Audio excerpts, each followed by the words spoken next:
aujourd'hui avec un nouveau tuto vidéo. Alors ça va être une petite série de vidéos parce que j'ai craqué pour la nouvelle collection de l'encre et l'image. Je vais vous montrer ce que j'ai pris, presque tout. Et du coup, je vais scraper dans un petit carnet cette collection avec des collections précédentes aussi, coucou.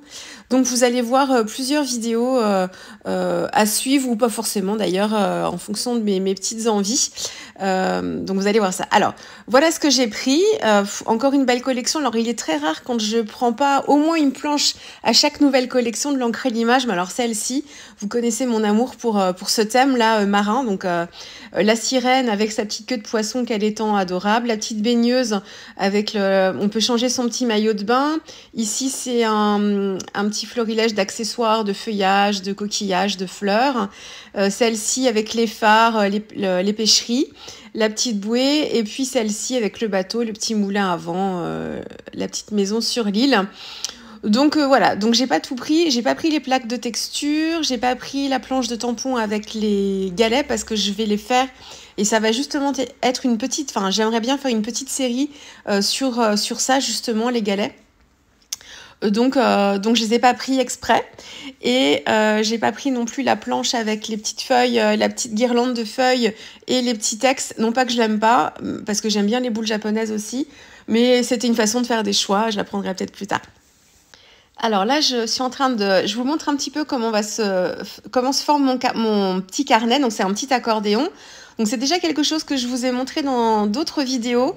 J'ai une vidéo un peu plus ancienne. C'était un mini-album que j'avais fait avec un peu de patouille et les photos de mon petit côme dans les teintes de bleu et vert. Et je vous en ai fait un autre plus récemment, peut-être l'année dernière, avec les tampons comptoir du scrap, mes petites jeunes filles en fait avec des fleurs. Voilà, donc ça c'était une façon de le former et là en fait c'est la même façon de plier les feuilles.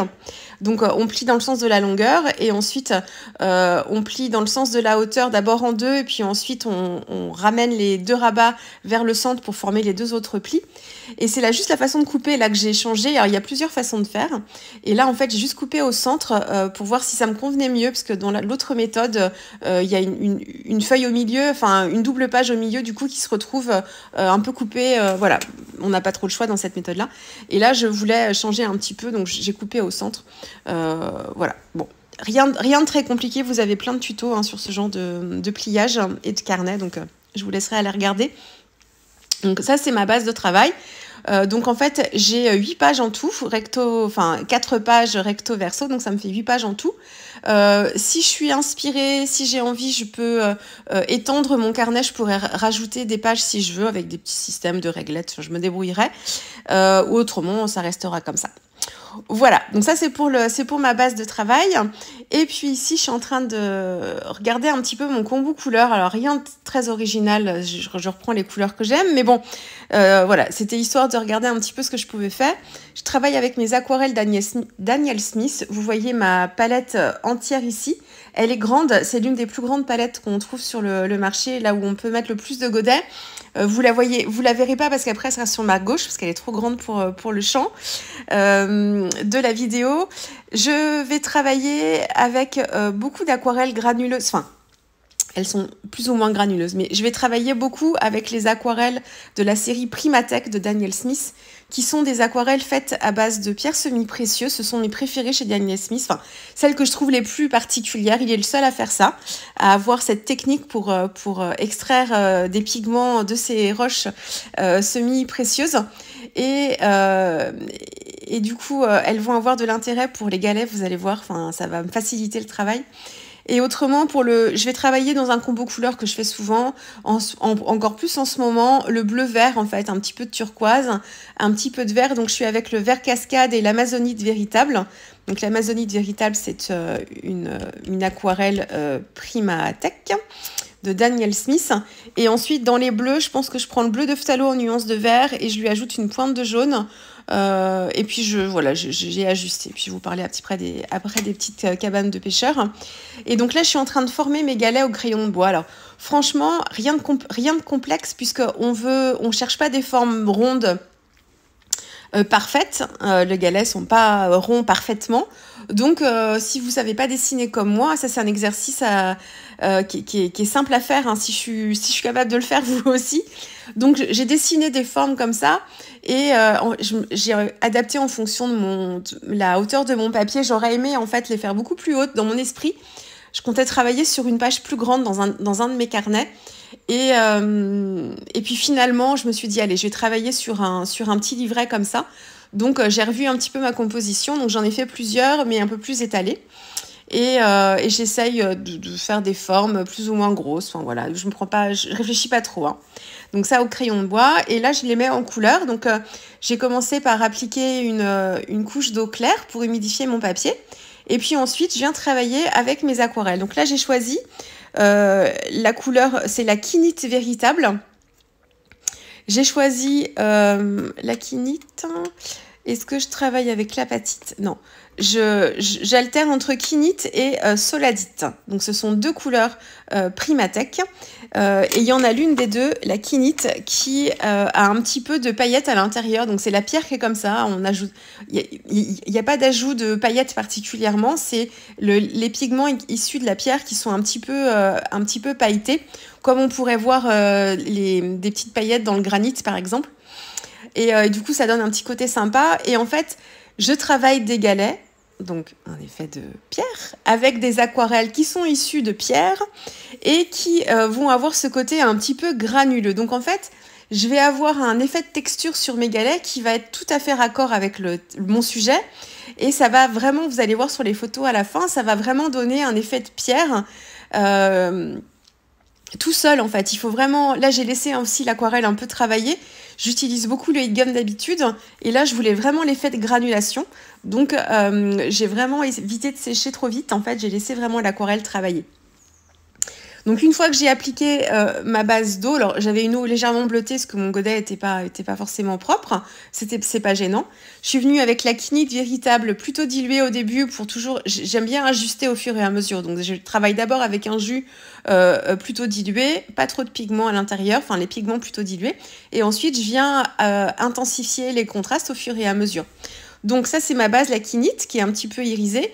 Et puis ensuite, avec la soladite, qui est un petit peu plus foncée, qui est un petit peu plus de rouge dedans. Il y a des nuances de mauve très légères. Je suis venue travailler un petit peu les ombres. Donc j'ai commencé par faire ça. J'ai travaillé les galets du dessous alors que le galet du dessus n'était pas encore sec parce que je voulais faire toucher les galets et avoir des petits effets de fusion, qu'il y ait un petit lien entre les deux. Je vais revenir travailler après de toute façon chacun des galets pour qu'ils se détachent bien travailler un petit peu les volumes, mais je voulais travailler un petit peu les fusions comme ça. Je suis désolée pour mon cadrage. Alors le cadrage est à peu près comme d'habitude, c'est moi qui travaille très en bas en fait de mon tapis là. D'habitude j'essaye de centrer un peu. Alors j'ai ma petite palette en céramique aussi qui me prend de la place, que j'ai volontairement mise en haut et du coup ça m'a fait descendre. Je travaillais vraiment presque au bout sur le bord de mon tapis. Du coup j'ai essayé de zoomer le plus possible pour que vous ayez quand même un petit peu mes gestes. Donc ça c'est pour les galets. Je laisse l'aquarelle travailler toute seule. Je travaille pas les galets de chaque côté parce que là je veux pas de fusion à cet endroit-là. Donc je me suis attaquée aux petites pêcheries. Je vous ai gardé la partie aussi où j'essaye de trouver mon mélange. Je voulais un petit rose mais qui soit pas trop froid. Donc j'ai rajouté un peu de jaune. J'ai travaillé avec un violine, mais quand j'ai rajouté du jaune, ça m'a fait un orangé que j'aimais pas. Enfin, que j'ai gardé quand même, parce que je vais le travailler pour les dessous des pêcheries. Mais ça me plaisait pas, donc je suis venue avec une autre couleur Primatech Daniel Smith, c'est la rhodonite véritable, qui est un petit rose que j'aime bien. Et je suis venue ajouter un peu de jaune. Alors, j'ai des nouvelles couleurs de chez Daniel Smith. J'ai acheté le Hansa Yellow Medium pour avoir un jaune un petit peu plus chaud parce que j'ai le Hansa Yellow clair. Enfin, j'ai le jaune clair Hansa qui est un peu plus un peu plus froid. Et j'ai aussi l'orange de Pyrrole transparent. Donc, c'est les couleurs que vous voyez en fait en en petites gouttes sur ma palette en céramique qui me restait. J'ai fait une page pour Choix de fleurs que vous verrez pas tout de suite. Et j'ai travaillé ces couleurs-là. Donc elles ont séché depuis et je les ai gardées. Elles sont pas dans ma grande palette parce qu'il me reste que 2 espaces. Il faut que je choisisse lesquels je vais mettre dedans. Donc je les garde autrement dans un petit plumier, ces petites couleurs-là. Et pourquoi je vous parle de ça? Parce que j'ai ajouté en fait à ma rhodonite véritable le jaune en deçà moyen et pas le clair. Et du coup, c'est un jaune qui est intéressant mais qui prend le pas assez vite. Donc j'ai essayé de trouver le bon mélange entre les deux. Qu'est-ce que j'ai ajouté? Le gomme goutte aussi. Le gomme goutte, je le préfère finalement au jaune en deçà moyen. Je le trouve plus facile à mélanger avec les autres couleurs. Donc voilà, donc j'ai essayé de trouver le mélange entre la rhodonite véritable, parce que je voulais pas un rose non plus, et le gomme goutte, et j'ai essayé de jouer sur le degré de mélange pour avoir quelque chose qui me plaît bien. Et je commence avec une couleur au début sur le côté gauche des pêcheries, et ensuite je viens avec un mélange plus orangé sur le côté droit. Vous verrez pas, elles sont pas très grandes, peut-être sur les photos à la fin, mais voilà. Bon, je m'amuse en fait, hein, donc je teste des choses.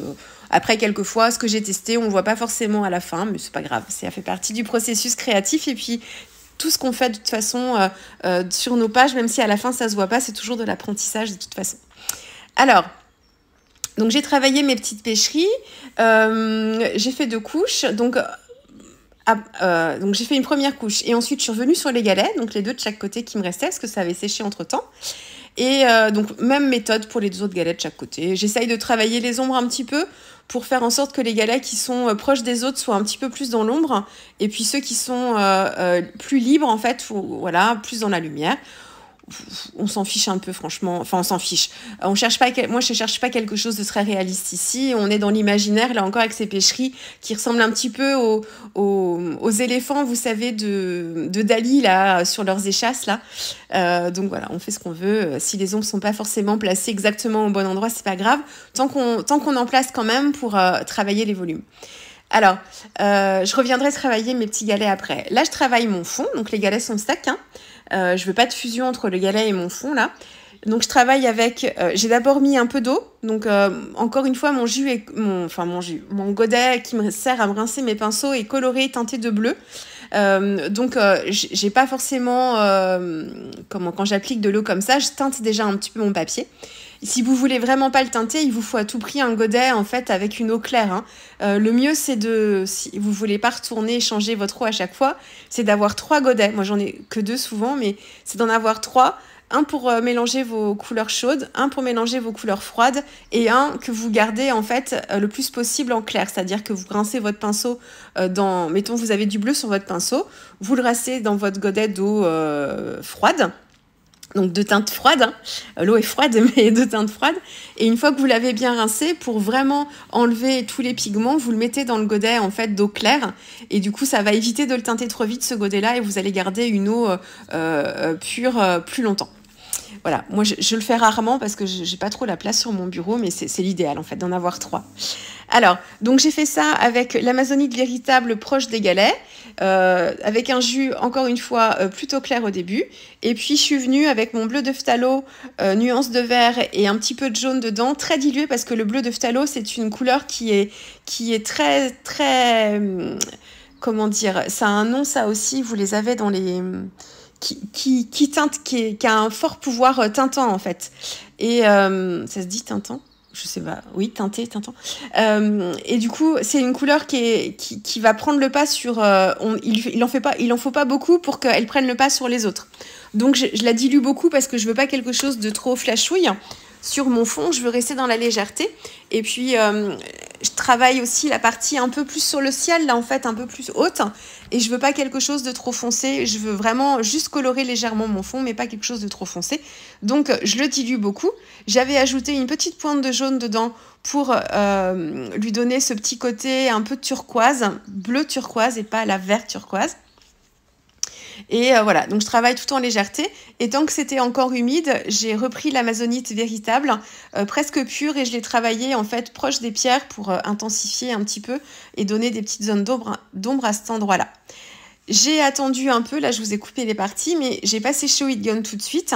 J'ai attendu que les fusions se fassent, je voulais un joli fondu. Et l'amazonite véritable, elle granule pas beaucoup, hein, donc même si vous attendez pour que les granulations se fassent, c'est pas une aquarelle qui granule énormément, un petit peu quand même, mais pas beaucoup. Donc voilà, j'ai attendu un peu que les fondus se fassent bien, et puis quand j'ai jugé que le travail de fusion était terminé, j'ai pu accélérer le séchage, je pense, pour pouvoir continuer mes pierres. Donc là, pour travailler les galets et travailler les volumes, qu'on ait vraiment l'impression que ce sont des galets posés les uns sur les autres, j'ai repris en fait c'était quoi? Qu'est-ce que je vous ai dit? La quinite? Oui, c'est ça. La quinite véritable, et je suis venue cette fois avec un pinceau un peu plus fin et avec une aquarelle presque pure, hein, travailler tout le contour de mes galets déjà pour déterminer une délimitation et faire une légère ombre. Et ensuite, j'ai placé mon ombre à gauche, à droite, pardon. Au début, je voulais le faire à gauche et puis j'ai fait à droite. Pour autant, les petites cabanes de pêcheurs, j'ai mis l'ombre à gauche. Bon, le soleil pour moi vient de droite, donc c'est pas logique, mais c'est pas grave. On va dire qu'il y a quelque chose qui donne de l'ombre à cet endroit-là. Donc j'ai fait un liseré tout autour et ensuite j'ai intensifié en mettant un petit peu plus de quinite sur la partie droite de mon galet, en haut à droite. Et ensuite j'ai étiré la couleur pour me donner un petit fondu comme ça. J'ai travaillé les autres pierres exactement de la même façon. Et j'ai bien fait le tour avec pas mon crayon, je vais le faire après avec le crayon, avec mon pinceau. Donc attention à la taille de votre pinceau. Si vous travaillez avec un pinceau, si vous n'avez pas de taille très fine, hein, vous pouvez travailler avec une taille un poil plus grosse, mais il faut vraiment faire attention à la quantité d'eau que vous avez dans votre pinceau. Si vous avez trop d'eau, vous allez faire un trait qui va être déjà grossier. Ce ne sera pas un problème de votre geste, c'est parce que vous aurez trop d'eau dans votre pinceau. Donc attention à ça, mais c'est possible aussi de le faire, hein, de faire des traits fins avec des pinceaux qui soient plus gros. Si vous travaillez avec des pinceaux avec des pointes fines, il n'y a pas de raison de pas y arriver. C'est un petit peu plus compliqué. Enfin, c'est plus facile et plus compliqué. Quand on travaille avec des pinceaux fins, du coup, on a peu de pigments qui viennent dans les poils du pinceau parce qu'il y a peu de poils. Et en fait, on est obligé de récupérer souvent un peu de pigments pour venir compléter. Si on a une surface un peu grande, là, le périmètre du galet qui peut être un peu grand, donc il faut travailler vite parce que si vous attendez trop, vous pourrez pas flouter votre trait. Alors, on n'est pas obligé de le flouter non plus, hein, s'il est très très fin. Mais voilà, donc il y a plein de choses. Il y a du bien et du moins bien, enfin du facile et du plus compliqué en fonction de ce qu'on utilise comme outil. Donc la taille de votre pinceau peut être un allié en fait sur certaines techniques, et puis par contre peut vous handicaper dans d'autres. Donc voilà, encore il faut pratiquer. Je vais vous le dire à chaque vidéo, mais c'est la base de tout pour tout ce qui concerne les travaux comme ça créatifs. Alors, j'ai fait ça pour chacun des galets. Le galet qui se trouve sous le plus haut là, j'ai travaillé un peu l'ombre en fait sous la délimitation entre le galet du haut et le galet du bas. Et puis, qu'est-ce que j'ai fait d'autre? J'ai repris donc le contour de chacun des galets avec un crayon gel noir très fin. Je voulais pas quelque chose de trop grossier, c'est juste pour apporter encore un petit peu de finition. Et j'ai travaillé en fait pour apporter un petit peu de détail. Alors là, je suis inspirée par justement la planche de tampon que j'ai pas achetée, mais de l'encre et l'image. Manuela nous a fait toute une série de galets avec des motifs sur certains. Donc là, j'ai juste ajouté moi-même les motifs avec un crayon de couleur Posca blanc. J'ai pas utilisé de Posca ici. Vous savez que le Posca blanc, enfin l'acrylique blanche, en Posca, je l'utilise de moins en moins. Ça, je vous en parle en vidéo, mais que je ne vous ai pas encore partagé ici. Donc, vous allez m'entendre en reparler encore de ça. Parce que je trouve quelquefois que ça apporte trop de contraste, en fait, l'acrylique sur de l'aquarelle. Ça dépend. Quelquefois, je ressens le besoin. Et puis, à d'autres moments, je préfère largement les crayons de couleur qui vont se fondre un petit peu plus et donner un petit peu de texture aussi, parce que comme on travaille là je travaille sur un papier en grain fin centenaire, donc le grain est fin, les crayons de couleur tiennent très bien dessus, ça se fait plutôt bien, mais on va trouver un petit peu de grain quand même, et du coup on garde le côté, on garde un petit peu l'effet du papier qu'on voit en transparence avec l'aquarelle aussi, je trouve.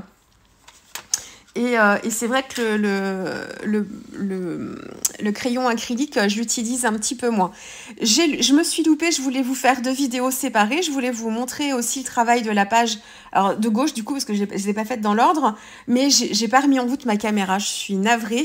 Donc, je vous mets la photo. Donc, ça fera une vidéo en moins. Mais c'est à peu près les mêmes techniques. J'ai travaillé avec mes crayons de couleur sur les fleurs et les feuilles. Mais je suis désolée. Bon, je vais me rattraper sur les vidéos d'après. Là, je les ai enchaînées, en fait, ces 2 pages-là. La première m'a pris une petite heure, même pas, assez rapide. Et la deuxième, un petit peu plus longtemps, parce que j'ai travaillé un petit peu plus les détails. Mais j'aurais pu vous en faire 2 la suite. Mais bon, là, vous voyez les visuels. Je vous laisse avec les dernières photos. Et puis, on va se retrouver très vite avec une prochaine vidéo. Au revoir.